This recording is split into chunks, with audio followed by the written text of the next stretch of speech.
गांव के उस छोर पर, जहां कच्चे रास्ते बारिश में दलदल बन जाया करते थे, एक छोटा सा घर था। मिट्टी की दीवारें, टीन की छत और दरवाजे पर टंगी थी एक पुरानी नेम प्लेट जिस पर लिखा था रामू मोची। रामू मोची अपने काम में माहिर था। दिन भर लोगों के फटे जूते सिलता, उन्हें नया रूप देता। मगर उसके पास सबसे कीमती चीज थी उसका बेटा रघु। रघु के हाथों में अक्सर धागा और सुई होती थी, लेकिन उसकी आंखों में कोई किताब खुली रहती थी।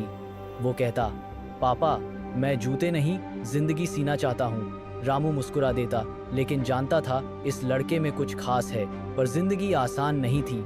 जब रघु 10वीं में था, तब स्कूल में बच्चे उसका मजाक उड़ाते थे। अरे देखो, मोची का बेटा आईएएस बनेगा। वो चुप रहता था, अंदर से जलता था, पर जवाब नहीं देता। बस एक पुरानी डायरी में लिखा करता, एक दिन मैं साबित करूंगा। रघु के घर में बिजली नहीं थी, तो वो स्ट्रीट लाइट के नीचे बैठकर पढ़ता। उसके पास कोचिंग के पैसे नहीं थे, तो वो सरकारी लाइब्रेरी में जाकर पुराने नोट्स पढ़ता। और जब रात को लाइब्रेरी बंद हो जाती, तब वो पिता के साथ बैठकर टूटे जूते सिलता।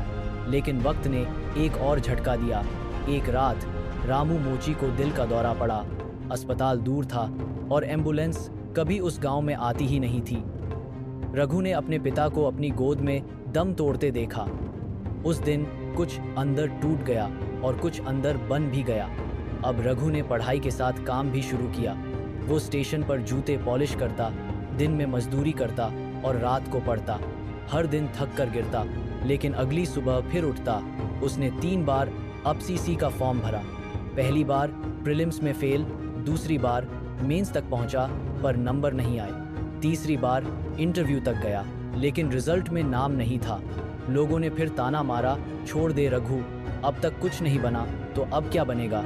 लेकिन रघु जानता था, हारना सबसे बड़ी हार नहीं होती, हार मान लेना होती है। फिर आई चौथी बार। रघु का कमरा टपकती छत वाला था, नोट्स गीले हो जाते थे और उसके पास एक ही फॉर्मल शर्ट थी, इंटरव्यू देने की। लेकिन इस बार रघु का नाम टॉपरों की लिस्ट में था, गांव के उसी स्कूल में जहां उसे मोची का बेटा कहा जाता था। अब उसकी तस्वीर लगी थी, हमारे गांव का पहला आईएएस अधिकारी रघुनाथ रामू मोची। दोस्तों, रघु अब किसी बड़े शहर का कलेक्टर है, लेकिन हर महीने की 10 तारीख को वो अपने गांव आता है, अपने पिता की टूटी दुकान खोलता है और एक जोड़ी जूते अपने हाथों से सिलता है। जब लोग पूछते हैं अब भी क्यों, वो बस मुस्कुराता है और कहता है, जिस मिट्टी से निकला हूँ उसे भुला दूँ तो अफसर बनने का क्या मतलब। दोस्तों, अगर हालात गंदे हैं तो हाथ गंदे करने पड़ते हैं, लेकिन ख्वाब हमेशा साफ और ऊंचे रखने चाहिए। तुम कौन हो ये दुनिया तय नहीं करती, तुम्हारा जज्बा करता है। अगर आपको हमारी यह कहानी पसंद आई हो तो चैनल को सब्सक्राइब करना न भूलें और इसे अपने दोस्तों व परिवार के साथ ज़रूर साझा करें।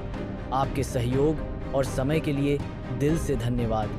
मिलते हैं बहुत जल्द एक नई दिलचस्प और प्रेरणादायक कहानी के साथ। तब तक के लिए नमस्कार।